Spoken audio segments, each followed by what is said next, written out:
Bismillahirrahmanirrahim. Assalamualaikum warahmatullahi ta'ala wabarakatuh. Pemirsa dan pendengar yang disayang Allah, bahasan kita sore ini insya Allah mengenai keberkahan basmalah. Basmalah ialah membaca Bismillahirrahmanirrahim. Keberkahan artinya berkah itu menyenangkan, bukan hanya besar. Berkah itu bisa besar, bisa kecil, bisa apa, yang penting menyenangkan, membuat orang itu senang. Itu berkah. Segala perbuatan bila diawali dengan basmalah, yaitu membaca Bismillahirrahmanirrahim, akan menjadi keberkahan itu perbuatan. Tentu ketika kita membaca itu, kita ingat pada Allah dengan nama Allah yang Rahman dan Rahim. Artinya tentu kita melaksanakan itu bila berhubungan dengan manusia, kita akan mulai dengan kasih sayang, Rahman dan Rahim. Itu pertama membaca basmalah. Selanjutnya akan membawa kepada kesenangan, kelapangan dada, hati, insya Allah.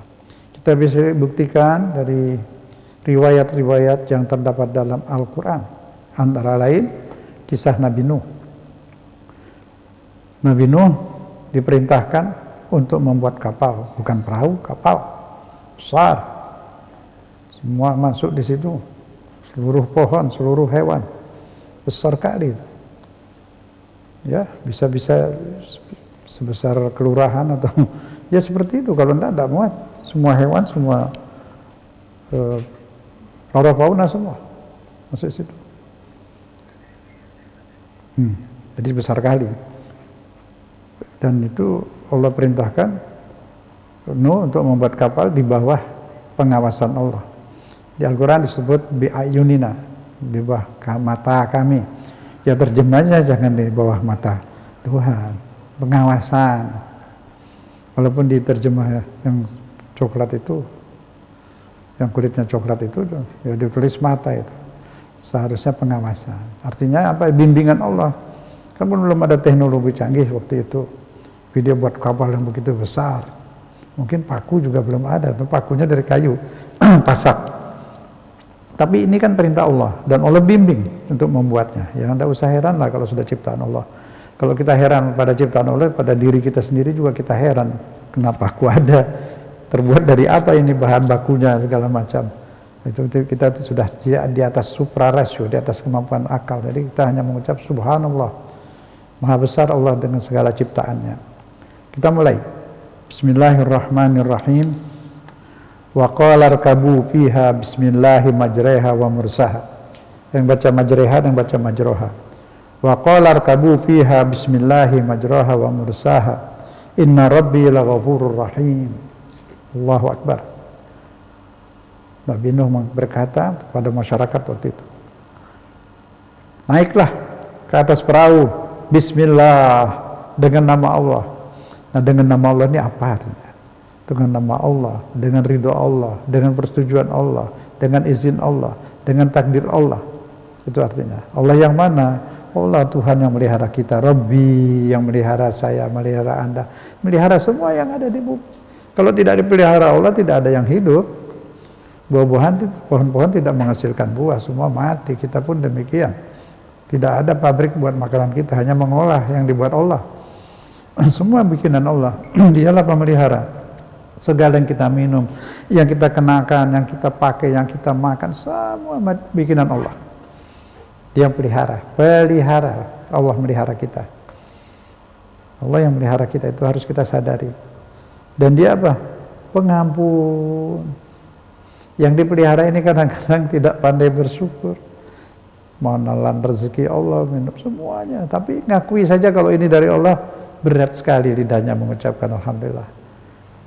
Pikirannya mau mengakui kalau ini adalah pemberian Allah, bukan dari kekuatan manusia, dari kepintaran manusia, tidak ada. Teknologi tidak bisa bikin sebutir beras, tidak bisa membuat sebutir garam, sebutir gula, tidak bisa. Tanpa bahan, tidak bisa. Semua ciptaan Allah. Manusia hanya bisa mengolah yang Allah ciptakan. Gandum dijadikan roti dan sebagainya dan sebagainya. Ini dalam surat Hud ayat 41 49. Kita mulai membahas ini dalam surat Hud ayat 41 sampai 49. Nabi Nuh berteriak, "Wahai, mari berangkat, naiklah ke kapalku ini, naiklah ke kapal dengan nama Allah." Dengan nama Allah. Nah, ini harus diperhatikan. Dengan nama Allah artinya apa? Pasti selamat, pasti berkah. Dengan nama Allah ketika berangkat dan ketika berlabuh, sesungguhnya Tuhanku Maha Pengampun dan Maha Penyayang. Itu. Nah, ini dari awal sebelum diajak naik itu, Nabi Nuh ketika baru saja membuat kapal itu, semua penduduk di situ mengatakan Nabi Nuh itu gila. Masa bikin kapal di gunung, jauh dari laut? Mau jalan di mana kapal itu? Oh, diejek Nabi Nuh, dikatakan gila. Ya sabarlah, nanti kebenaran akan muncul. Begitu juga kita sabar dengan segala macam tudingan, pengkafiran segala macam, sabar. Nanti semua akan terbuka tidak lama lagi. Nah, begitu Nabi Nuh, dia bersabar. Diejek semua, masa bikin kapal di atas gunung?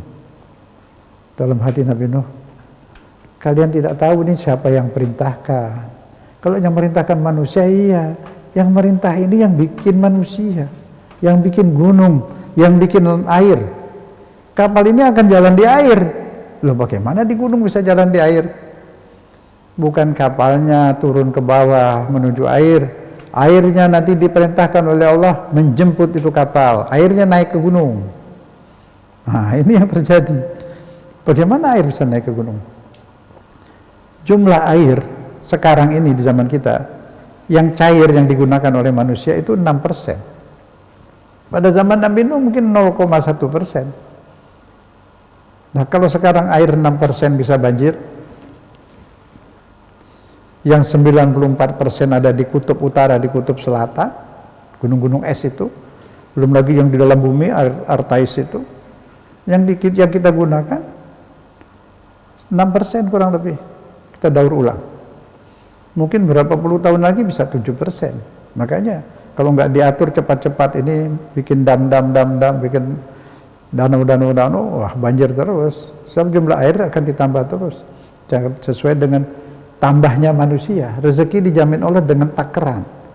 Ya dulu ketika manusia dikit panen setahun sekali. Mungkin lebih dulu lagi lebih lama ya. Nah, kemudian panen setahun 2 kali, 3 kali. Nanti zaman cucu kita mungkin sebulan sekali panen.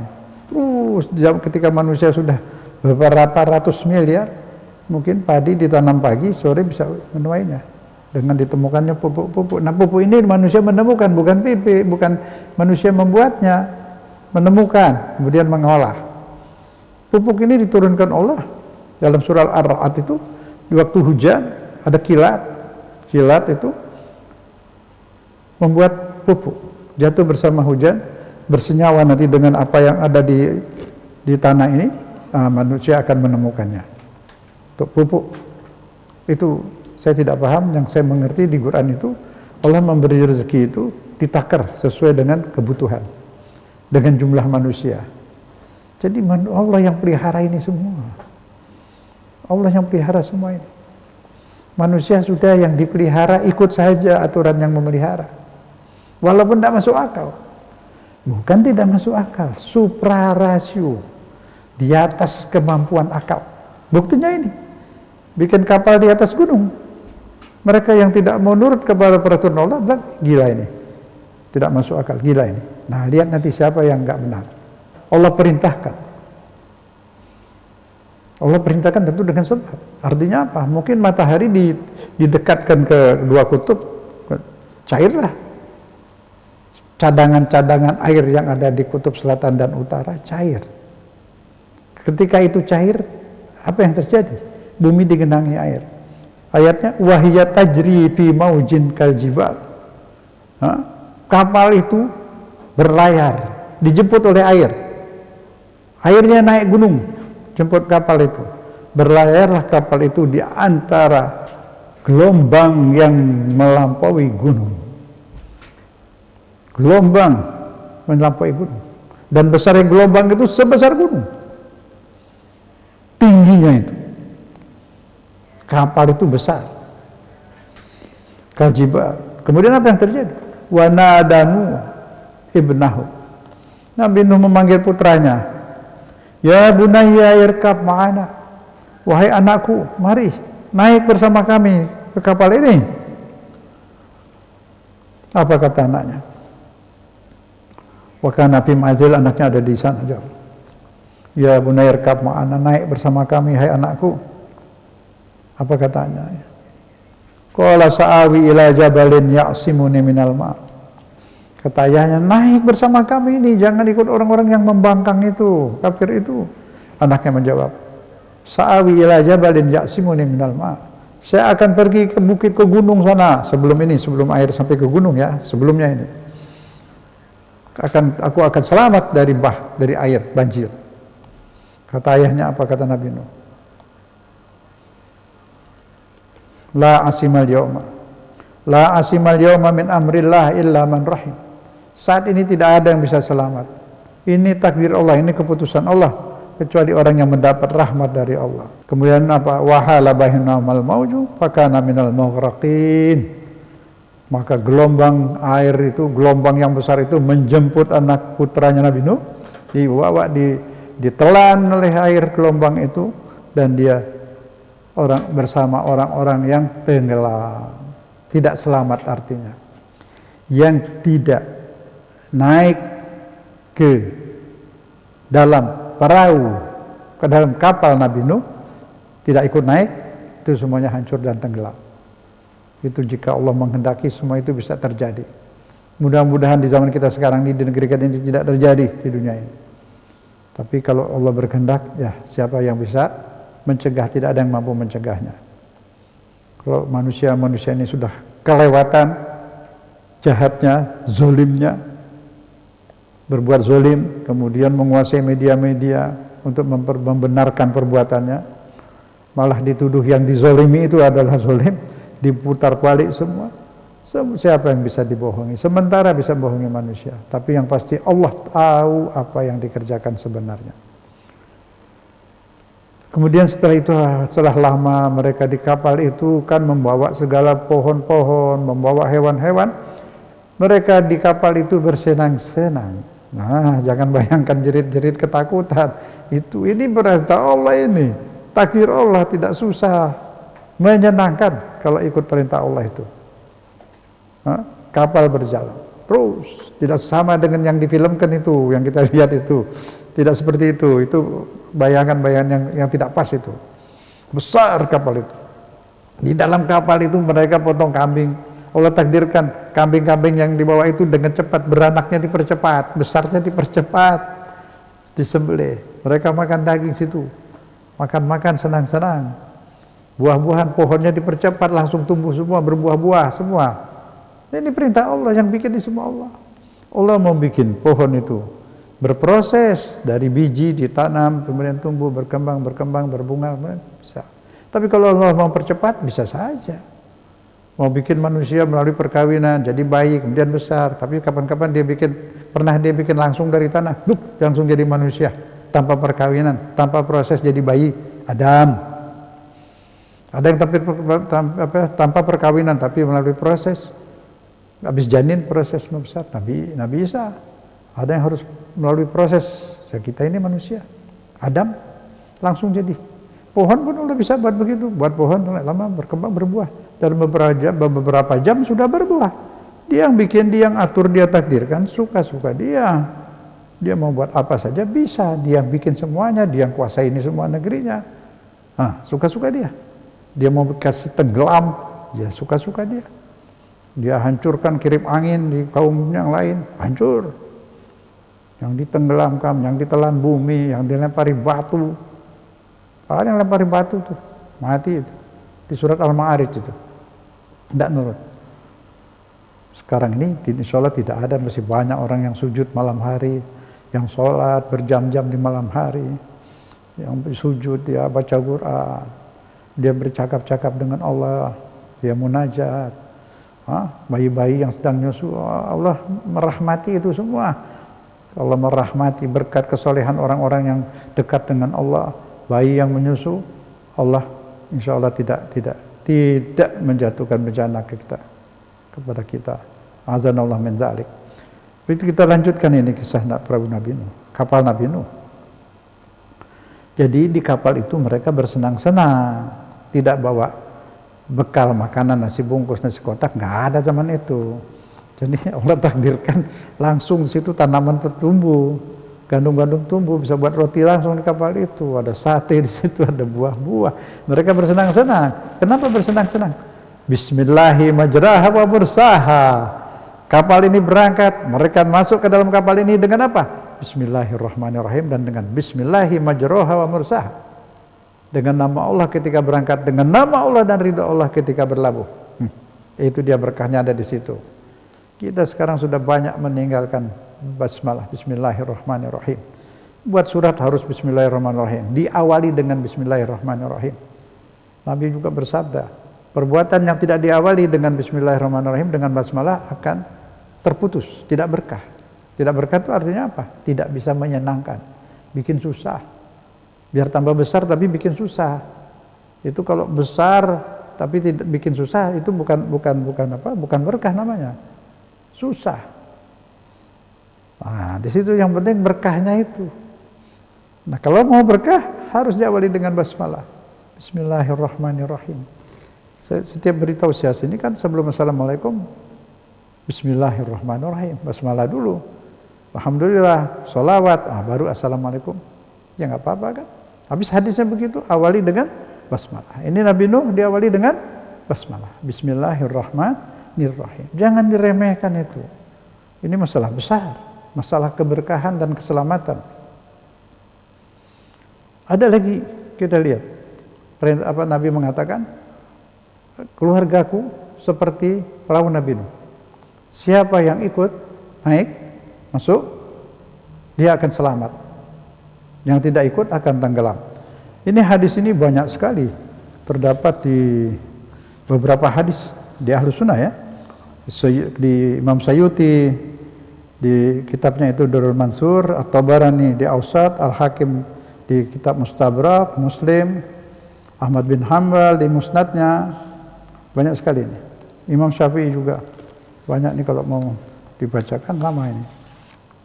Imam Syafi'i malah mengeluarkan syair bahwa dia tidak mau pusing mazhab ini mazhab itu, bikin pusing. Dia bilang sudahlah, saya naik kapal Ahlul Bait saja, itu pasti menyelamatkan seperti selamatnya orang yang naik dalam kapal Nabi Nuh. Jadi ini semua ada berkah. Kita mencintai keluarga Nabi, mencintai sahabat Nabi. Itu sahabat Nabi yang baik itu banyak sekali. Yang gugur sebagai syuhada juga banyak. Itu ada di perang Uhud, yang setia kepada Nabi, tidak turun. Nabi larang kalau sudah menang jangan turun dari puncak gunung. Sebagian turun mengambil harta itu. Tapi yang bertahan di atas itu banyak itu. Yang meninggal, yang syahid di mana lagi itu? Di Badar. Banyak yang meninggal di perang Siffin, perang Jamal. Hampir puluh ribu itu. Ya. Sahabat-sahabat yang berjasa, sahabat-sahabat yang baik. Jadi kita ini bisa menerima ajaran dari Nabi itu lewat sahabat, dari keluarga Nabi. Jangan dipilah-pilah. Semua itu bersama Nabi. Sayyidina Ali juga keluarga Nabi juga, sahabat juga. Sahabat Nabi juga lah. Familinya juga, sepupu. Nah terus sahabat-sahabat lain itu ribuan yang baik, banyak sekali. Yang menjadi syahid luar biasa. Yang setia mendampingi Nabi, menjaga Nabi, membela ajaran Nabi, berdakwah. Yang dikirim ke Madinah. Saat Nabi masih di Mekah, udah kirim sahabat ke Madinah berdakwah. Ribuan puluh ribu orang masuk Islam di Madinah. Nah itu. Memang ada sebagian yang pura-pura menjadi sahabat ya. Yang munafik-munafik itu dari Yahudi, dari jahiliyah itu ada. Tapi bukan berarti itu sahabat. Itu orang yang pura-pura menjadi sahabat. Kalau sahabat Nabi tentu baik. Itu insya Allah dapat berkah lah. Berkah dari keluarga Nabi, berkah dari sahabat-sahabat Nabi. Yang soleh, yang jihad, puluhan ribu jumlahnya. Itu di surat At-Taubah ayat 100 juga. As-sabiqunal awwalun, orang yang terdahulu, muhajirin dan ansar itu. Ya, radhiyallahu anhum, diridhai Allah, mendapat ridha Allah. Itu dalam surat Taubah ayat 100. Jadi Ahlul Bait juga kita cintai, sahabat Nabi radhiyallahu anhum juga kita cintai. Sini yang kita dapat pelajaran. Banyak sekali itu ada kitab-kitab hadis ya. Insyaallah dapat dipahami semua. Nah, dari ayat ini kemudian ayat ini firman Allah selanjutnya apa? Waqala waqila ya ardu bla'i ma'aki wa ya sama'u agli. Wahai bumi, telanlah air-air ini. Wahai langit, maksudnya matahari dan sebagainya, sedotlah air ini. Nguap, mataharinya agak dekat kan panas tuh. Nguap, terbang supaya itu jadi awan. Bumi sedot lagi, dihisap oleh bumi air-air itu. Sudah selesai ini, sudah berapa lama itu kurang jelas. Kemudian itu yang ditelan oleh bumi itu itu yang menjadi air Artois, yang disebut air bumi, ya. Nah kemudian yang disuruh matahari panas itu menguap ke atas, banyak sekali air itu menguap, kemudian angin di atas dorong, dibawa air itu ke kutub utara dan ke kutub selatan dan diturunkan di sana dan sekarang menjadi gunung-gunung es. Jadi kalau lo mau banjirin lagi bisa ini 6% aja udah banjir. Kalau dicairkan 50% aja itu yang ada di kutub sana, kutub 2 itu, ya tenggelam semua ini. Puncak juga tenggelam. Nah itu kan gampang saja kalau Allah mau, tapi mudah-mudahan dia tidak lakukan. Ya itu tadi, kenapa Allah menyayangi bayi-bayi yang sedang nyusu, orang-orang yang bangun malam, yang sholat pada Allah, orang-orang soleh, yang ngaji, baca Quran waktu malam. Itulah, kita bisa menyadari hal itu, bahwa kita ini lemah sekali. Apapun, siapapun kita, lemah. Siapapun lemah. Fir'aun aja yang kayak gitu tuh udah baring deh, museum jasadnya itu, muminya. Jadi sadar kalau kita ini lemah, nyerah saja kepada Allah. Jangan coba-coba melawan Allah. Tidak bisa. Semua kita sebentar lagi kakek, nenek semua ini. Lemah. Kalaupun panjang umur, bongkok lah. Di kursi roda lah. Di ruang ICU lah. Mau sadarlah. Jangan sombong lah. Nyerah kepada Allah. Nah itu kalau Allah turun ke air kayak gini mau apa? Dia yang bikin air, dia yang mengatur caranya air, kapan air diturunkan, kapan dia angkat, dan semuanya Allah yang tahu. Kemudian selanjutnya apa? Tadi waktu Nabi Nuh itu kita kembali. Wa nada Nuh rabbahu, Nabi Nuh berdoa kepada Allah, minta anaknya dimaafkan, diampunin barangkali ya. Faqala rabbi inna ibni min ahli, Tuhanku, anakku itu adalah keluargaku. Sesungguhnya janjimu itu selalu benar, engkaulah hakim yang maha adil. Allah berfirman apa? Qala ya Nuh innahu laisa min ahlik, wahai Nuh itu bukan dari keluargamu. Jadi putra Nabi dipecat, tidak jadi keluarga Nabi lagi, tidak jadi putra Nabi lagi. Kenapa? Tidak ikut ajaran Nabi, tidak ikut ajaran ayahnya Nabi Nuh, ya. Nah ini putranya. Keturunannya juga kalau sudah tidak ikut ajaran Nabi, ya keluar. Laisa minah. Ini Quran, ini putra ini. Maka itu sadar dirilah mereka yang merasa begini begitu keturun sini, itu berlaku yang baik lah, yang baca. Ikuti perahu Nabi, ikuti naik dalam perahu Nabi, naik dalam perahu Islam, ikuti ajaran Islam. Seperti itu.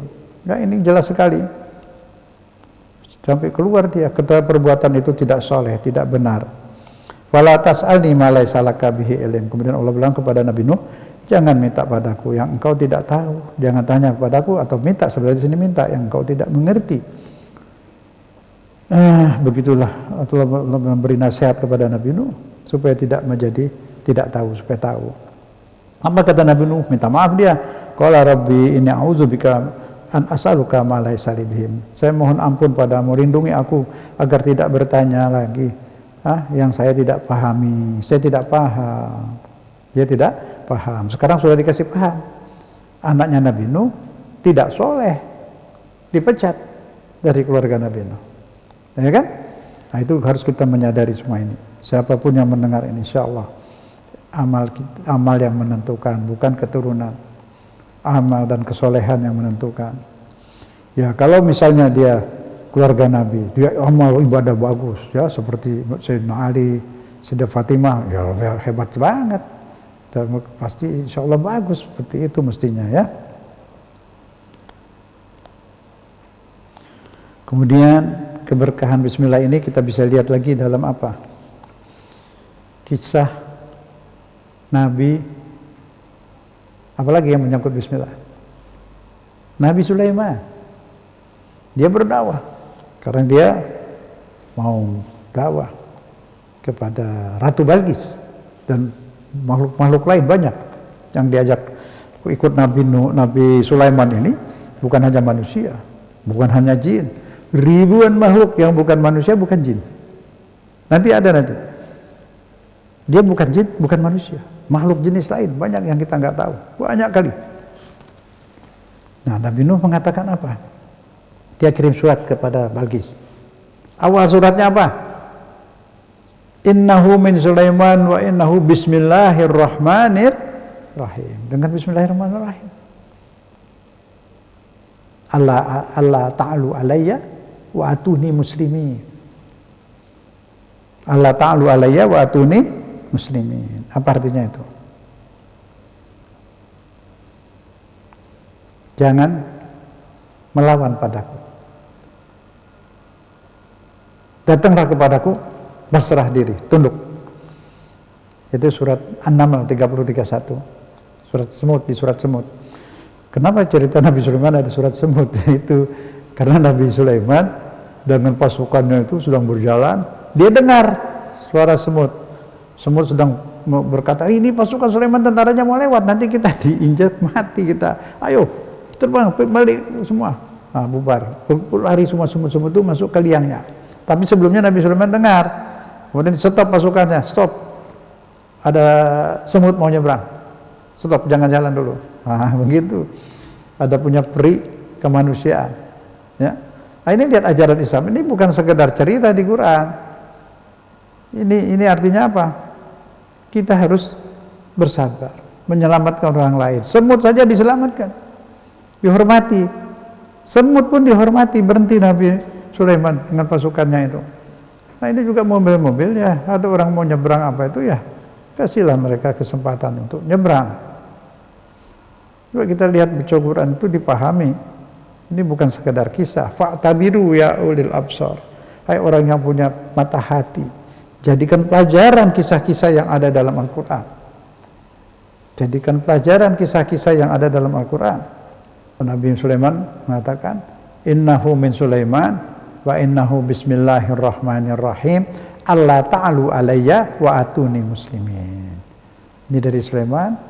Dengan nama Allah pengasih dan penyayang, janganlah kamu membantah, melawan kepadaku, datanglah kepadaku, tunduk, nyerah. Wah, ini banyak orang baca buat nundukin orang-orang galak nih. Oh ya, tuh. Siapa galak tuh? Suami istri baca tuh. Inilah galaknya mudah-mudahan. Baca ini. Kalau dua-duanya baca, suami baca, istri baca, bagus. Jadi dua-duanya baik. Kalau yang baca sebelah kurang rapi ya, bolehlah baca surat An-Naml 30:31. Kalau Quran ini mukjizat, boleh baca seperti ini. Bukan Quran dibaca, ini berlindung kepada Allah. Pada Quran Allah wasilah boleh itu.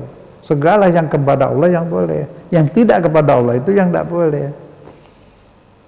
Ya kan? Tawasul ke bambu kuning, ke batu ini nggak boleh.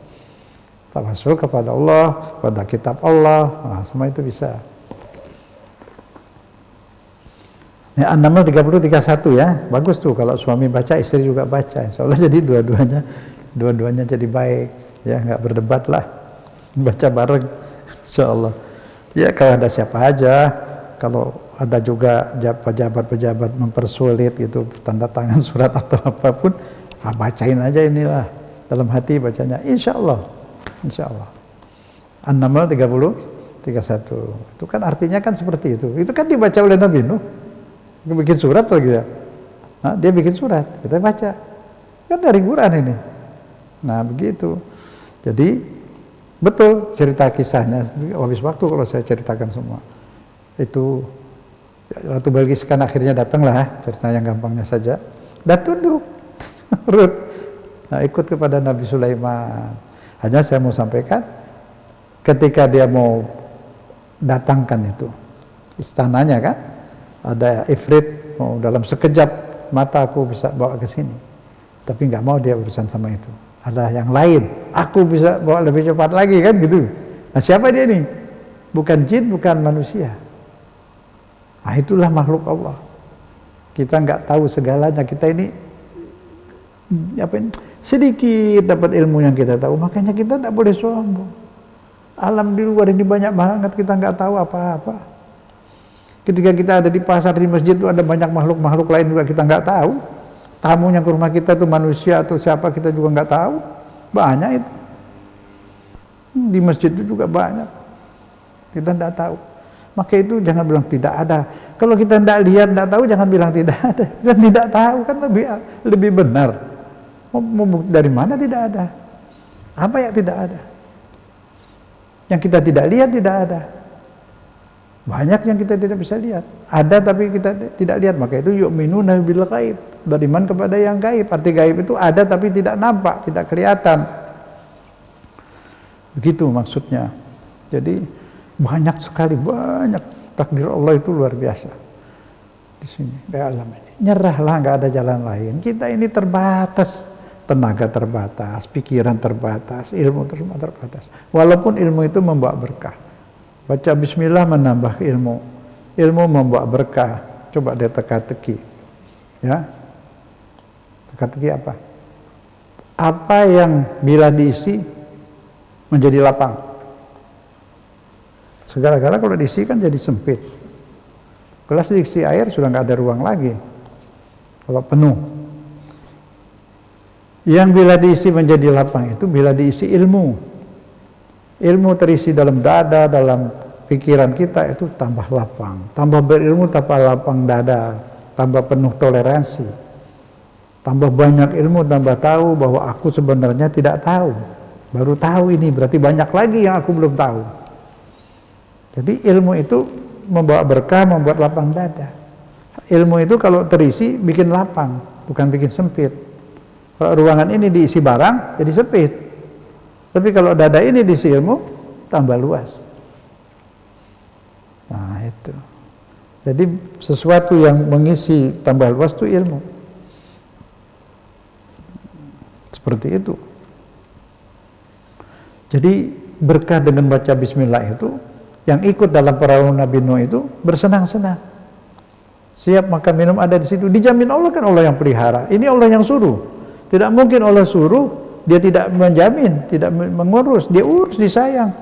Dilengkapi situ kebutuhannya, makannya, minumnya, semua ada di situ. Subhanallah. Itu karena Allah yang suruh. Buktinya apa? Ya buktinya tadi kan dikatakan gila. Bikin kapal di atas gunung.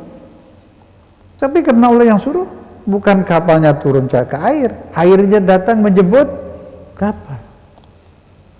Di situ kita beriman kepada takdir Allah walaupun akal kita belum memahami, di atas kemampuan akal. Sama seperti ibunya Nabi Musa, ya. Ketika Firaun mengumumkan anak laki yang lahir sekarang mau dibunuh, Firaun sudah tahu. Tapi ketika lahir Musa, ibunya tidak disuruh bawa ke hutan, suruh bawa ke gua supaya Firaun atau tentaranya tidak lihat, tapi disuruh kemana? Suruh hanyutkan di Sungai Nil. Sedangkan alur Sungai Nil itu ke istana Firaun. Artinya apa? Artinya Tuhan suruh hanyutkan anaknya, kirim ke istana Firaun. Firaun mau bunuh, kirim situ ke Firaun. Malah disuruh kirim ke Firaun. Coba. Kalau kita kan mikir-mikir dulu, bagaimana ini Tuhan? Hah? Udah tahu mau dibunuh Firaun, kenapa harus kirim ke sana? Bagaimana aku disuruh bikin kapal di atas gunung? Nggak masuk akal. Tapi yang nyuruh siapa? Allah. Nah di situ kalau sudah Allah, perintah Allah, takdir Allah, jangan diukur pakai akal, pakai iman. Nanti akal belakangan bisa memahami. Akhirnya kalau orang-orang yang di zaman Nabi Nuh memahami nggak betul bikin kapal di gunung itu? Betul. Nabi Musa suruh kirim ke Firaun, dibunuh nggak sama Firaun? Tidak, malah dipelihara, kan enak tuh daripada tinggal di hutan. Ibunya tinggal di hutan tuh, rumahnya kebuk lagi. Nah sudah di situ Nabi Musa dipelihara di sana, kan nggak cukup, mesti ada ibu dong. Nah, pengumuman perlu pembantu, antri perempuan-perempuan, tes gendong. nangis. Ketika ibunya diem, ini jadi pembantu. Lihat Firaun ngaku Tuhan, ibunya Nabi Musa dibilang pembantu. Masa orang ngurus bayi ibunya sendiri jadi pembantu? Itu kan dia nggak ngerti itu Firaun. Masih kurang lagi minta itu babysitter. Antri lagi. Ketika kakaknya yang datang yang gendong, diem dia. Sekarang tinggal keluarga Nabi Musa, ibunya, kakaknya di istana diurusin sama Firaun. Kan bagus tuh. Nah, sekarang politik Tuhan apa politik Firaun yang benar? Politiknya. Sekarang ibunya Nabi Musa sadar nggak bahwa perintah Tuhan itu kelihatannya serem, kelihatannya merugikan, tapi akhirnya menyelamatkan, menguntungkan. Ini pelajaran dari kisah ini. Fa'tabiru ya ulil absar. Jadikan pelajaran kisah-kisah di Quran itu. Bukan dongeng itu. Itu mengandung pelajaran. Artinya apa? Kalau sudah perintah Allah, masuk akal, tidak masuk akal, mau pahit, mau manis, telan saja. Ujungnya pasti manis. Kalau perintah setan, kelihatannya manis, ujungnya pasti pahit. Kata setan, sikat aja tuh. Kesempatan, sabar. Haram ini, saya bilang kesempatan. Sabar, akhirnya masuk penjara. Manis depannya, belakangnya pahit berkepanjangan. Situ kita mesti menyadari diri kita sendiri, memberi nasihat kepada diri kita sendiri. Ada bisikan setan ini bohongin kita. Sahabat itu bilang setan, enggak. Kalau dia maksa juga, bohongin aja. Daripada dia bohongin kita bohongin setan. Besok aja ya, besok. Janjiin. Nah, besok dia lagi, ayo udah besok. Jangan besok lagi. Gitu.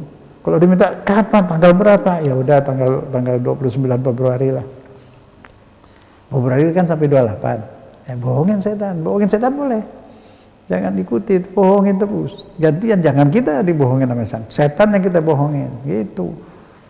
Fisik-fisik ada di sini. Dengar kan, kedengeran kan? Nah, di situ mesti paham. Ya. Tapi kalau kita dakwah suruh setan masuk Islam, berat juga. Berat ya.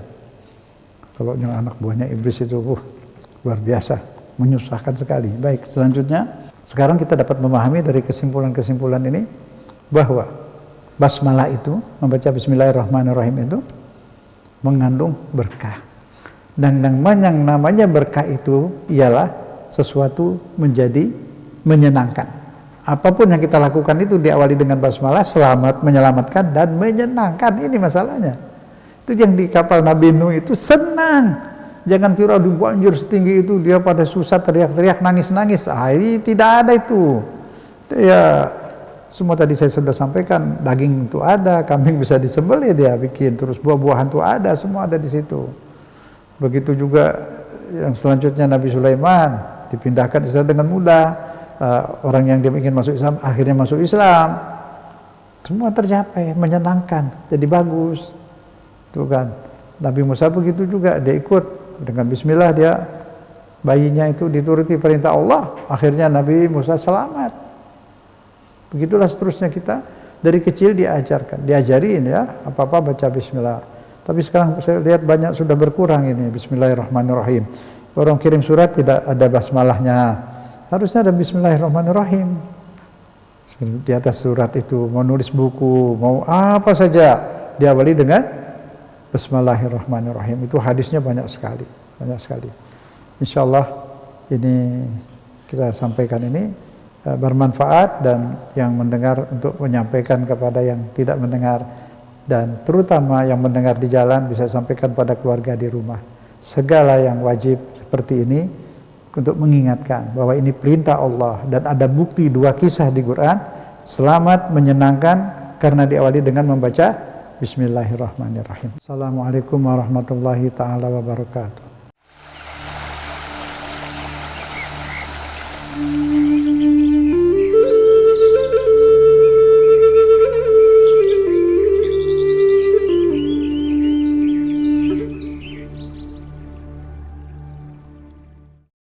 Tumbuh suburkan kepedulian sosial di dalam diri kita agar kita peduli kepada sesama. Bantu, dukung, layani orang-orang yang berjuang di jalanku mengharapkan ridha.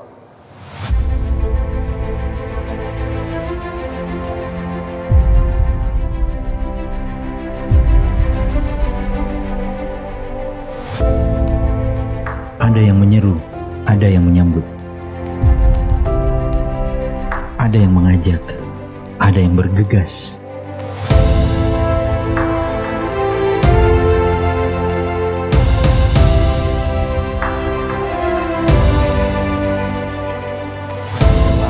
Dakwah adalah tanggung jawab kita semua.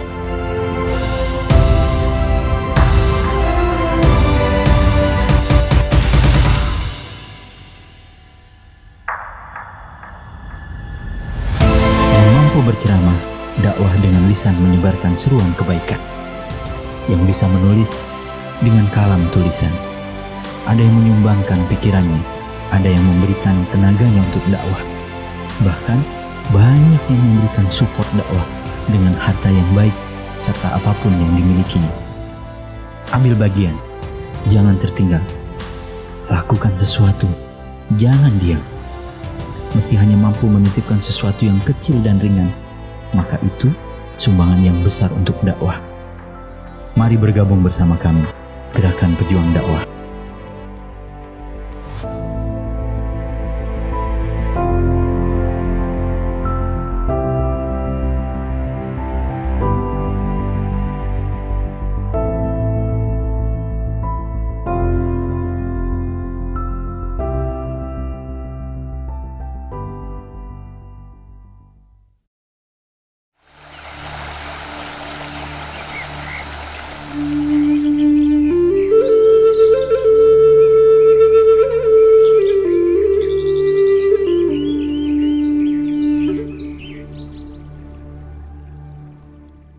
Terima kasih masih tetap bersama Rahasil TV dan Radio untuk tausiah sore hari ini bersama Ustadz Zain Al-Hadi.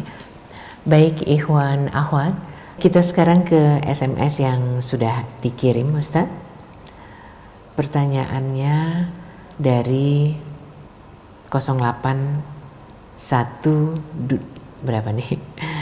085218 sekian.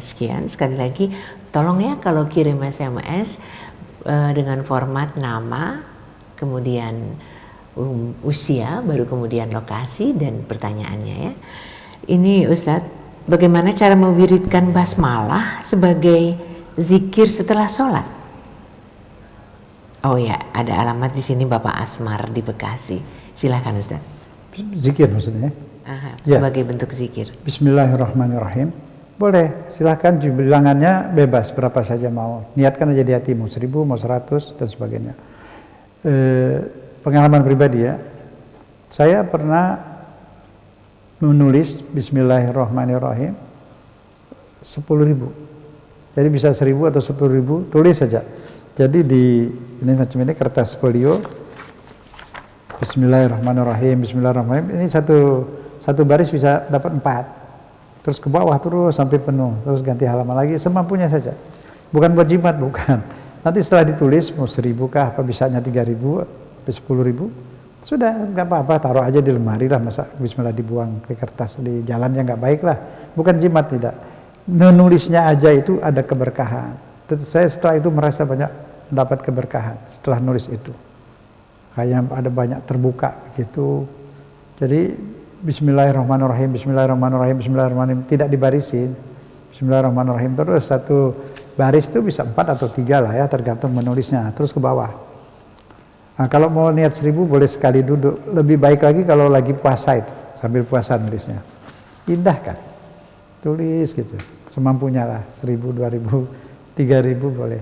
Indah banget, saya mengalami pribadi mengalami. Jadi apa yang saya merasa enak, senang, berkah ya, saya ingin yang lain juga ikuti, coba deh. Dalam keadaan wudhu ya, kalau batal wudhu lagi,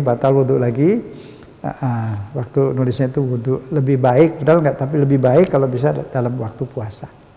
Indah sekali, boleh coba deh. Tidak mungkin itu firman Allah, Bismillah suruh baca tanpa ada. Semua apa yang dari Allah itu mengandung kebaikan banyak sekali. Ya sholat, kebutuhan kita semua itu. Dia yang ciptakan kita, dia yang melihara, dia tahu. Dan ini tidak bid'ah, malah indah kok. Nulis itu aja koran kita salin, nggak bid'ah kok. Cuma buat apaan? Nah, kalau ini kan Bismillahirrahmanirrahim memang barokah. Ya, Coba aja deh, nikmati nanti. Tapi kertasnya jangan dibuang, sayang. Taruh aja di mana lah. Tapi bukan jimat, bukan. Taruh saja. Penulisnya itu berkah. Ketika kita nulis itu, kita mengukir bismillah itu dalam pikiran dan hati kita. Pengaruhnya luar biasa ke dada kita, ke hati kita. Boleh dicoba. Ya 3.000 deh, insya Allah. 1.000 boleh. Semampunya.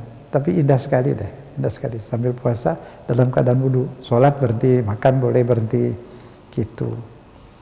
Kalau mau kredit ya kalau menulis banyak boleh, tapi yang indah sekali duduk lah. 3.000 sekali duduk bisa, 1.000 deh, 1.000 bisa. Cobalah, insya Allah. Tulisan Latin tidak? Tidak, Oh, tiru aja, tinggal niru aja kok. Aha. Gampang kan niru, bisa kan kalau yang belum biasa bisa niru. Nanti dengan nulis itu nanti insya Allah bisa baca terus. Nih. Bismillahirrahmanirrahim, tulis dalam bahasa Arab. Dalam bahasa Arab. Dari Kanan. selembar, kemudian 2 lembar, jadi 1.000 basmalah ya. Ya, insya Allah. Baik, kita lanjutkan kembali 0857 sekian ini dari Pak Maman di Sukabumi. Alhamdulillah berkat Rasil menggetarkan dengan kalbu kami, mudah-mudahan menjadi seperti kapalnya Nabi Nuh alaihi wassalam. Amin. Seperti yang Pak Ustadz riwayatkan tadi, jangan takut, jangan gentar menyuarakan hak Allah. Hanya itu saja, terima kasih banyak. Baiklah, kemudian pertanyaan berikutnya, kalau dari Cikarang ini dari Mbak Widya, mengapa di awal surat At-Taubah tidak diawali dengan basmalah ya? Pelajaran apakah yang bisa kita ambil dari sini? Terima kasih. Ya, bismillahirrahmanirrahim. Karena di surat At-Taubah itu banyak kecaman-kecaman terhadap orang munafik, orang kafir, orang munafik juga yang kadang ikut berperang bersama kelompok Nabi, tapi dia tidak maju-maju, dia sembunyi-sembunyi lah, macam-macam lah, orang bakalan menghambat dan punya niat tidak baik. Kadang itu banyak sih orang-orang Yahudi yang datang dari Medina, itu Yahudi dari mana itu pura-pura Islam, banyak sekali dia memecah belah, mengadu domba itu, termasuk mengadu domba di perang Siffin. Itu banyak jadi penasehat, ada penasehat Muawiyah itu juga Yahudi itu. Tidak jelas banyak sekali itu. Kabul Ahbar ada yang mengatakan dia Islam, tapi saya meragukan juga karena dia banyak membawa riwayat-riwayat Israiliyat. Ya, di kitab Maulid itu ada an Ka'bil Ahbar, diriwayatkan dari Ka'bil Ahbar. Qala allamani abid Taurat, mengatakan ayahku mengajarkanku kitab Taurat. Terus diriwayatkan dia begini di kitab Maulid itu ada. Orang yang dosanya begini, yang dosanya sebesar gunung, diampuni dan sebagainya. Untung aja tidak diterjemahkan ke bahasa Indonesia. Kok diterjemahkan ke bahasa Indonesia, tidak mendidik itu untuk orang sekarang. Jadi riwayat-riwayat itu ya harus diperiksa lagi, diteliti lah kita, jadi agar dapat menerima ajaran itu murni begitu. Banyak kali itu orang Yahudi itu, Abdullah bin Ubay, banyak yang munafik ya, dia merusak, membuat pecah belah. Maka setelah 4 khalifah itu peperangan terus, diantaranya banyak diadu oleh orang-orang Yahudi. Nah sekarang pun di Timur Tengah itu diadu oleh orang Yahudi, baik yang di Israel, yang ada di mana-mana orang Yahudi itu. Muslim sama Muslim tidak akan mau perang sebenarnya, tidak mungkin, diadu lah itu. Nah begitulah di zaman setelah Nabi pun demikian, begitu. Jadi apa tadi pertanyaannya? Tunggu Ustaz, sudah terlewat. Sudah terjawab ya, insyaallah. Sudah terjawab. Kemudian kalau sudah itu saja? Ya. Oke. Dari pertanyaan yang berikutnya adalah, saya perlu sekali CD ceramah Ustadz Zain Al-Hadi, bolehkah? Ini dari Krakatau Steel Cilegon. Iya, insyaallah akan diberikan beberapa nomor nanti, bisa diambil atau kalau mau kirim alamat kita kirim, kalau mau ambil dia di Keramat Jati, di Rasil bisa, di Keramat Jati bisa. Jadi bisa di Radio Silaturahim atau di Keramat Jati, tinggal dia SMS kasih kabar kemana mau ambil. Atau perlu dikirim, ya kabarkan saja kepada kami. Baik, saya lanjutkan kembali. Pak Ustadz, saya 56 tahun, Tangerang Selatan, saya menderita stroke. Zikir apa yang saya lakukan agar saya bisa sembuh? Terima kasih. Bismillahirrahmanirrahim. Banyak zikir yang bisa dilakukan, tapi yang lebih penting dari itu, hati dikait ke Allah, merasa dilihat Allah, dekat dengan Allah, ya, merasa disayang oleh Allah, ridho, ya. Mungkin kita tuh dapat setelah kadang-kadang Allah tuh sayang banget, agar kita terhindar dari macam-macam lainnya yang kita nggak tahu apa akan terjadi.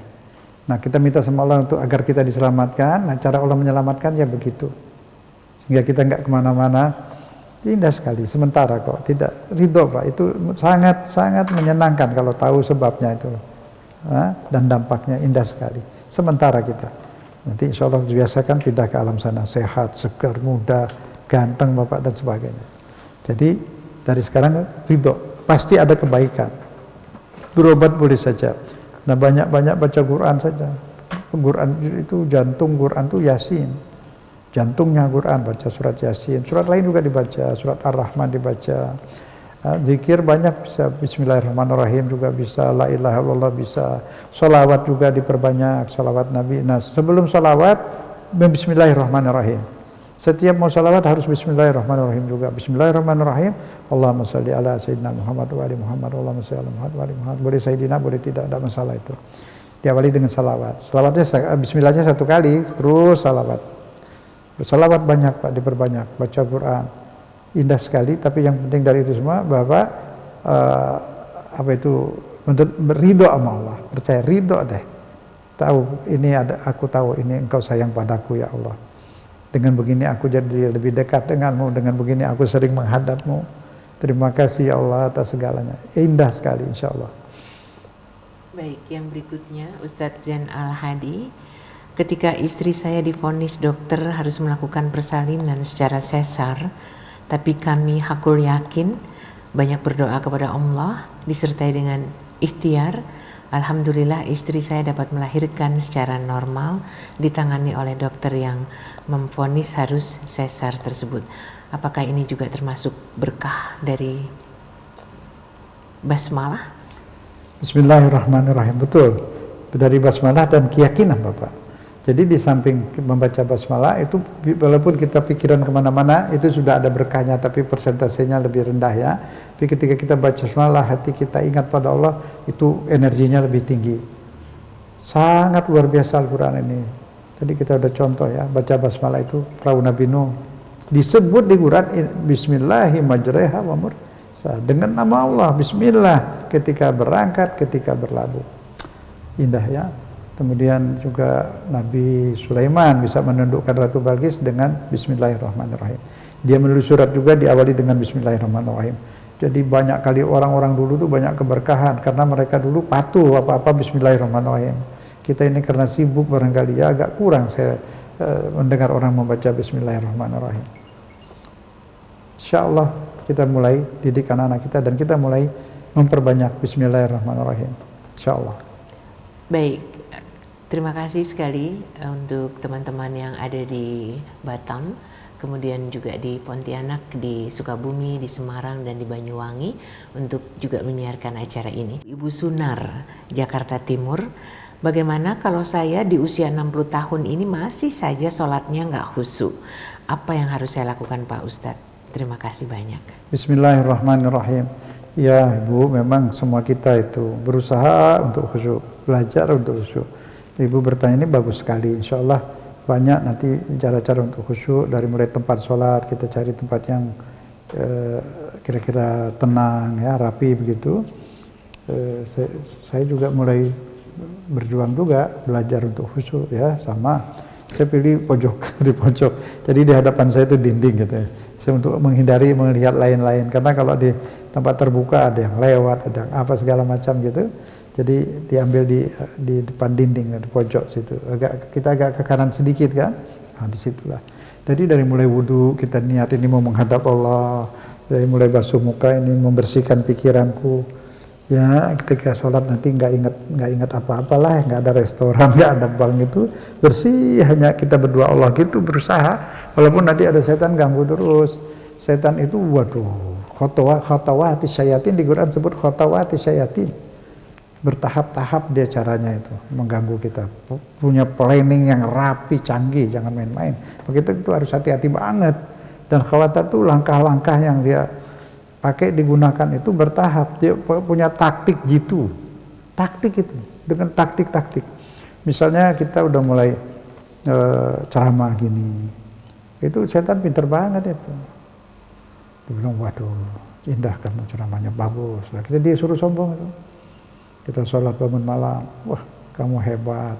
Orang-orang lain tidur, kamu lihat ini, mulai kita congkak. Coba lihat, pinter nggak taktiknya itu? Dia tahu kelemahan kita di mana. Lihat Siti Hajar itu, apa kata setan? Lihat taktiknya, politiknya tinggi. Dia bilang, ini kalau anakmu di sebelah Ismail itu, kamu ditinggalkan oleh suamimu. Gak ada ikatan anak. Sedangkan istri yang satu ada anak, Ishak. Jangan mau. Kan masuk akal kan? Itu, jadi setan itu di Quran disebut, waduh, khotawat tuh, punya langkah-langkah yang jitu. Jadi kita waspada banget, dari awal wudhu itu buang pengaruh setan itu. Bersihkan muka gitu. Ya, kemudian lengan. Tangan tuh jangan lupa jari-jari itu dikenain air, jari-jari, cicinnya dimainin sedikit lah supaya yang dibawa di dalam cincin itu kena air juga ya, jari-jari tangan itu. Nah terus dia menghadap sholat tuh jangan langsung Allahu Akbar ya, niat dulu, berhenti dulu, tenang, niat aku ini hanya menghadap Allah ya, nggak mau ingat apa-apa, mau lupain semua. Nah itu betul khusyuk, udah belajar itu di situ. Juga bisa memahami ayat yang dibaca, nggak paham juga nggak apa-apa, yang penting ingat nih menghadap Allah. Allah lihat, semua lihat kita ini di rumah, orang lain manusia nggak lihat kita tertalang dinding. Selain orang, selain manusia nggak sama hewan, semua yang lain ngelihat kita. Allah, manusia di alam arwah yang soleh-soleh itu ngelihat kita, terbuka kita ini telanjang di hadapan itu semua. Tuh merasa seperti itu. Memang sebenarnya memang begitu. Mereka nembus dinding, nembus segala, karena tidak ada materi lagi. Kelihatan semua. Nah, menghadap Allah. Kita di hadapan Allah ini. Ruh. Seperti itu. Hanya beberapa menit gitu. Kadang kita diganggu. Semua itu kita lupa ketika sholat, datang semua itu. Nah dari awal sudah niat, tidak mau terima itu semua. Aku sedang menghadap Allah. Itu ntar masih banyak waktu, masih berapa jam ntar hidup lagi.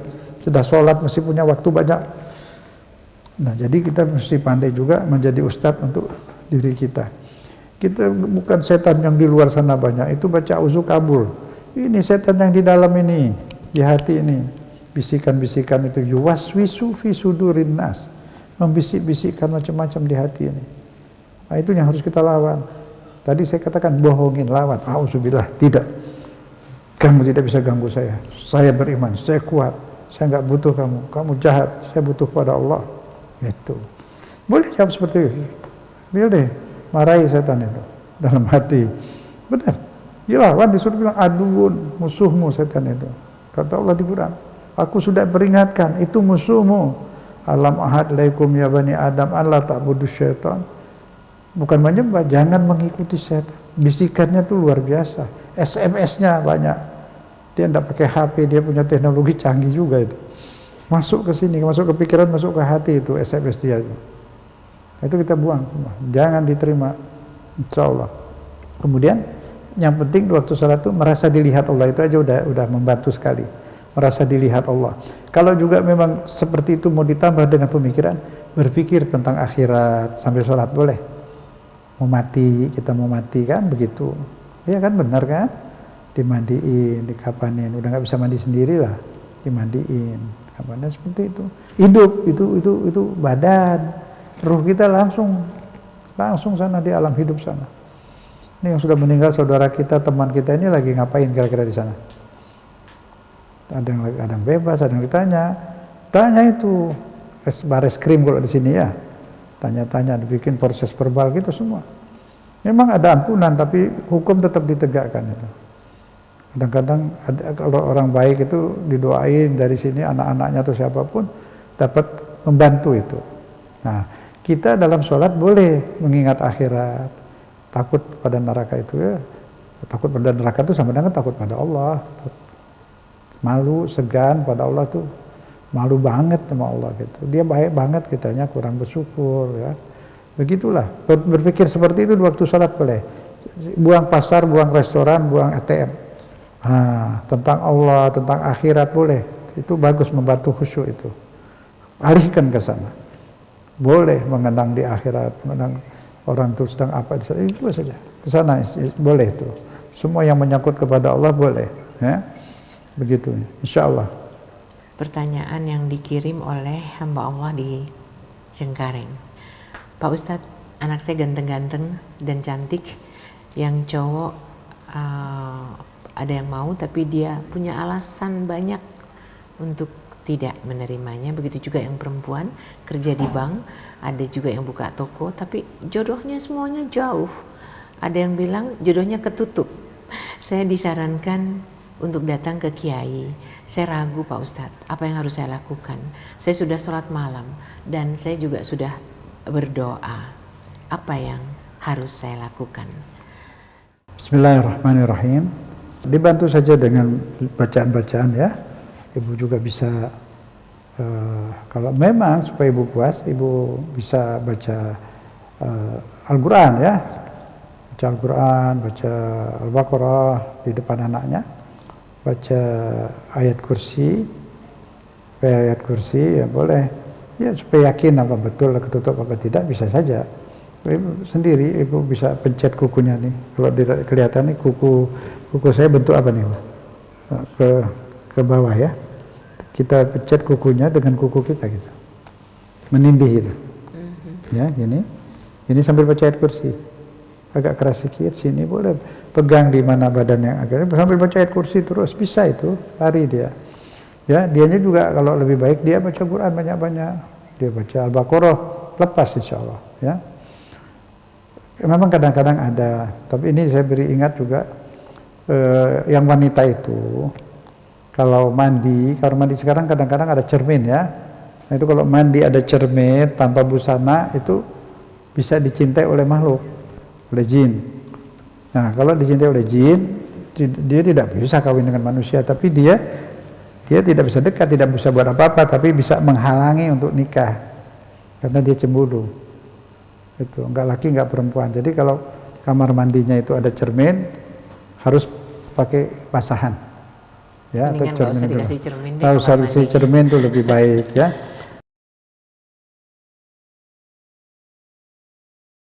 Ya, bismillahirrahmanirrahim. Kalau suami sudah mengeluarkan, ya memang tidak lagi. Tapi kalau mau mengeluarkan lebih baik. Kalau posisinya saya nggak tahu sampai di mana. Kalau memang rezeki itu berlebih buat makan, buat apa, masih lebih lagi, udah punya mobil, punya rumah, masih ada lagi, ya keluarkan aja lagi. Karena memang zakat itu juga nggak hanya 2,5%. Kalau penghasilan besar bisa 5%, besar lagi bisa 7,5%, bisa 10%, 5% atau 10%, itu maksud saya. Jadi lebih baik dikeluarkan karena juga berkah. Maksud saya kalau cukup, ya, rumah sudah cukup dalam arti kata yang pokok-pokok, ya. Cukup baju, pakaian, jalan-jalan juga cukup, ada mobil, ada rumah, ya keluarkan lagi aja. Sampai 5%, sampai 10% bisa itu. Nah, bagi yang atas sekali itu bisa sampai 20%, ada ukuran itu, 20% itu, ya. Ini cukup mengeluarkan lebih baik 2,5% kalau besar. Dan sekali lagi ukurannya ibu sendiri yang ngurus, mengira-ngira lebih apa kurang. Kalau pas-pasan kurang ya sudah. Kalau memang masih lebih, ya keluarkan, Allah akan berikan keberkahan berlipat-lipat nanti, insya Allah. Insya Allah. Jadi sedekah akan selalu indah, ya. Baik, kita lanjutkan kembali Pak Ustadz dari Atta di Bekasi. Mohon pencerahan membaca sholawat selain Allahumma sholli ala Muhammad wa ali Muhammad dikatakan bid'ah oleh kelompok tertentu. Tolong Ustadz jelaskan. Ya. Bismillahirrahmanirrahim. Ya, memang lebih baik itu yang udah konsep dari Nabi, Allahumma sholli ala Muhammad wa ali Muhammad, itu saja dibaca terus. Tapi ada banyak konsep-konsep lain, Allahumma sholli ala sayyidina Muhammad dan sebagainya. Memang itu yang bukan konsep dari Nabi. Tapi saya tidak bisa mengatakan, tidak berani mengatakan itu bid'ah, ya, tapi tidak menganjurkan. Kalau menganjurkan yang sudah pasti benar, Allahumma sholli ala Muhammad wa ali Muhammad. Jadi yang lain itu boleh-boleh saja, tidak bid'ah, tapi alangkah baik kalau kita ikuti saja apa yang dari Nabi. Dari Nabi itu plus salawat yang pakai wa Ibrahim, Ya, assalamualaikum wa ala alihi. Allahumma shalli ala Muhammad wa ali Muhammad kama shallaita ala Ibrahim wa ali Ibrahim wa barik ala Muhammad wa ali Muhammad kama barakta ala Ibrahim wa ali Ibrahim fil alamin innaka Hamidum Majid. Itu juga yang dari Nabi. Tapi saya lihat banyak orang yang selalu mengatakan bid'ah juga dia menambahin sallallahu ala Muhammad wa ali Muhammad wa ala alihi wa sahbihi. Nah, wa sahbihi ini bagus buat sahabat, tapi tambahan bagi saya itu tidak bid'ah. Baiklah, sahabat Nabi juga dihormatin, tapi harus jujur, jangan ketika menambah wa sahbihi tidak bilang bid'ah. Ya bid'ah itu. Dari konsep dari Nabi tidak ada, cukup wa alihi. Tapi saya mengatakan wa sahbihi itu bagus. Kita menghormati wa alihi itu ahli bait Nabi juga menghormati sahabat. Jadi kalau itu bid'ah nanti nggak lucu dong. Atau bid'ah hasanah, terserahlah. Yang penting tidak mudahlah menyampaikan ini bid'ah. Kalau mau dikatakan ini bid'ah itu banyak yang diamalkan oleh semua. Hatta yang mengatakan ini bid'ah dia juga mengamalkan bid'ah. Tarawih itu berjamaah itu bid'ah, ada di Bukhari itu. Khalifah Umar yang menyatakan, kemudian ada yang tegur, ini bid'ah. Kata Khalifah Umar, tidak apa-apa, nikmat bid'ah, aku suka gitu. Nah, jadi kalau kita katakan bid'ah itu masuk neraka, kasihan Khalifah Umar dong. Nah, dia kan ngerti agama. Jadi kalau tidak mau, tidak apa-apa. Saya juga mengatakan tidak menganjurkan, tapi janganlah sedikit-sedikit bid'ah, sedikit-sedikit bid'ah. Bid'ah itu yang membahayakan masyarakat, yang menyusahkan masyarakat, mengkafirkan orang, mengkafir dan sebagainya, itu memecah belah, itu bid'ah-bid'ah seperti itu. Ya semuanya sudah berbuat bid'ah ini. Kalau memang bid'ah masuk neraka, semua ini orang Islam masuk neraka. Semua kita hidup dalam bid'ah itu. Maka itu mungkin bid'ah yang baik tidak masalah. Jadi bid'ah itu memang yang sudah haram dari asalnya. Ya, banyak. Itu ada yang nggak mau baca Bismillah Al-Fatihah. Katanya Bismillah tidak masuk dalam surat Al-Fatihah. Tapi dia tulis, dia cetak Quran, tulisan Al-Quran, saya maksud cetak tulisan Al-Quran, dia tulis di situ Bismillahnya. Tapi kata dia tidak masuk Fatihah. Dia tidak mau baca. Padahal Nabi suruh apa-apa diawali dengan basmalah ya. Tapi mungkin dia baik, selamatlah, jangan juga disalahkan. Artinya, jangan cepat-cepat yang Anda tidak suka bid'ah, yang Anda suka diputar-putar, itu tidak bid'ah. Jadi kan itu tidak jujur lah. Jadi kalau baik, segala yang baik insya Allah kalau Allah beri pahala. Segala yang baik, yang negatif itu yang tidak baik itu munkar juga. Munkar gak sembarangan, yang baik-baik dikatakan munkar, bukan begitu. Puasa Rajab Sya'ban bid'ah, tidak. Itu puasa itu yang dilarang 5 hari, ada hukumnya, ada hadisnya. 5 hari itu tidak boleh, berarti lain itu boleh, tidak bid'ah. Begitulah pemahamannya. Tapi kalau salawat, alangkah baiknya kita ikut saja yang konsep dari Nabi. Nah yang lainnya biarkan orang baca, tidak mungkin dia masuk neraka gara-gara salawat itu. Ya, sekali lagi bid'ah itu yang membahayakan masyarakat. Maksiat yang dihalalkan, maksiat yang dirubah. Ya, maksiat dirubah seperti bagus. Itu yang nggak benar itu. Jadi jangan itu kalau sedikit-sedikit bid'ah, sedikit-sedikit bid'ah. Saya katakan semuanya yang mengatakan ini bid'ah pun dia mengamalkan bid'ah kok. Banyak sekali bid'ah-bid'ah itu, ya. Jadi bukan seperti itu. Makanya ada yang membagi bid'ah 5, bid'ah hasanah, bid'ah haram dan sebagainya itu. Ada yang seperti itu. Ada yang membagi 2. Tidak masalah. Sekarang dilihat perbuatan itu merusak apa tidak. Nah, pasti kalau yang merusak, yang bahaya itu yang haram. Mengkafirkan orang, memecah belah, itu semua yang nggak boleh. Bid'ah munkar mau dinamakan munkar, mau bid'ah terserah. Kalau kebaikan orang puasa kok nggak masalah begitu. Jangan bikin orang resah lah ya. Biarkan saja. Jadi pertanyaan tadi jawabannya Allahumma shalli ala Muhammad wa ali Muhammad itu baik. Pakai Sayyidina juga nggak apa-apa, walaupun konsepnya tidak pakai Sayyidina. Nah begitu ya, insya Allah. Baik, sekarang kita lanjutkan kembali. Ini yang terakhir, Ustadz Zen. Saya seorang ibu yang sedang bingung, anak saya di pesantren. Saya dapat pengaduan kalau di pesantren ada yang homo. Saya harus bagaimana Pak Ustadz? Mohon pencerahannya. Bismillahirrahmanirrahim. Astagfirullahaladzim, astagfirullahaladzim, astagfirullahaladzim. Ibu bisa nasihatin anak ibu itu apa? Ini memang ada katanya, tapi kan itu sulit, jumlahnya tidak banyak. Di luar itu lebih banyak seperti itu. Sekarang di pesantren itu juga dijaga, ya dijaga bagus sekali, yang tidak ada yang bahaya seperti di Rasil ini. Itu di kelas itu atau di kamar itu, setiap kamar itu ada ustadz yang jaga di situ, duduk jagain anak, mungkin takut ada nyamuk atau apa begitu, sampai pagi ya, sampai pagi. Jadi aman lah. Insya sudah banyak pesantren yang seperti itu. Kalau belum, ibu bisa anjurkan kepada pengurus pesantren itu agar juga ada ustadz yang gantian menjaga di situ, nemani paling tidak, jagain. Ya kadang nanti ada berantem atau apa seperti itu, mudah-mudahan nggak ada ya, karena lagi dididik. Nah, kadang-kadang memang hal ini terjadi karena begini, tidak semua yang masuk pesantren itu mau niat belajar, mau jadi orang baik gitu kan. Ada di antaranya, walaupun nggak banyak, ada yang bapaknya tidak kuat, terlalu nakal, anak itu dikirim ke pesantren, itu dibuang. Nah, itu yang kita ngerinya memang seperti itu. Jelas ya? Nggak semua. Ada itu, saya juga dulu dari pesantren, nggak nemuin yang seperti yang disebut ini, nggak ada di pesantren kami dulu, tidak ada sama sekali. Nah, tapi yang nakal tuh ngerokok, lari bolos, lihat film itu ada yang memang dari rumahnya tuh nakal, ayahnya tidak kuat dimasukin ke pesantren. Nah itu. Jadi memang yang banyak pesantren sekarang, insya Allah sudah tidak ada yang jaga di situ. Insya Allah nemani, bagus sih, dan anak juga tidak takut takut ada yang jaga. Itu insya Allah dianjurkan. Seperti yang lain juga bisa seperti itu. Di sini aman, dijaga, alhamdulillah. Jaga, takut ada apa ya, ribut-ribut apa aja. Mungkin listrik mati anak-anak tuh gimana ya kan. Jadi alhamdulillah itu bisa dijaga seperti itu, jadi aman dan selamat. Insya Allah yang lain juga akan seperti itu, Ibu bisa berunding dengan pengurus dari pesantren itu, insya Allah. Baik Ustadz, ya. Kita akhiri dengan rangkuman bahasan pada sore hari ini. Bismillahirrahmanirrahim.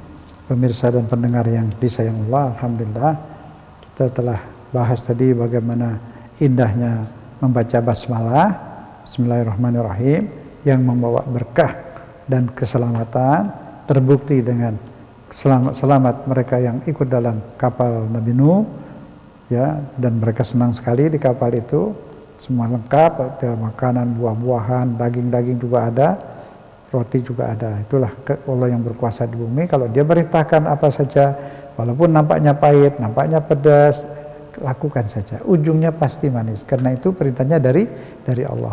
Seperti itu, dan perintah juga Nabi Musa, begitu juga Nabi Sulaiman, menundukkan ratu yang hebat waktu itu, tunduk dengan membaca bismillah. Kita bisa baca tiru Nabi Sulaiman, boleh, innahu min Sulaiman wa innahu bismillahirrahmanirrahim. Itu ayat 30, yang 31 An-Naml, Allah ta'alu alayya wa atuni muslimin. Insya Allah kita mulai amalkan, kemana-mana basmalah, mau tidur baca bismillah, naik mobil bismillahirrahmanirrahim, Allahumma salli ala Muhammad wa ali Muhammad, Allahumma salli ala Muhammad wa ali Muhammad, Allahumma salli ala Muhammad wa ali Muhammad, 3 kali salawat, diawali dengan basmalah. Itu naik mobil, insya Allah selamat.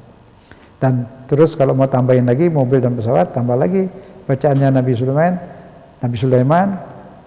Nuh ya, bacaan Nabi Nuh, Nabi Nuh, bismillahi majraha wa mursaha. Bismillah ketika berangkat, bismillah nanti ketika sampai di tempat, dengan nama Allah semuanya. Itu di mobil boleh baca itu, di pesawat, di mana saja. Insya Allah Allah memberkahi kita, merahmati kita semua, amin ya rabbal alamin. Ikhwan akhwat, banyak yang mudah-mudahan kita peroleh, memperkuat keinginan dan keyakinan kita bahwa tidak ada satupun yang kita lakukan, langkah kita atau apapun juga yang tanpa basmalah. Saya ingin sekali mengucapkan terima kasih kepada kru pada hari ini, untuk Yusuf Abdul Robi, kemudian juga Jenny Nabila, ada Rizka Liana, dan kepada Muhammad Zain serta seluruh kru yang membantu tersiarnya acara tausiah kali ini. Baiklah ikhwan akhwat, salam untuk seluruh anggota keluarga di rumah. Insya Allah kita dapat jumpa kembali di kesempatan yang lain. Wabillahi taufiq wal hidayah. Assalamualaikum warahmatullahi wabarakatuh.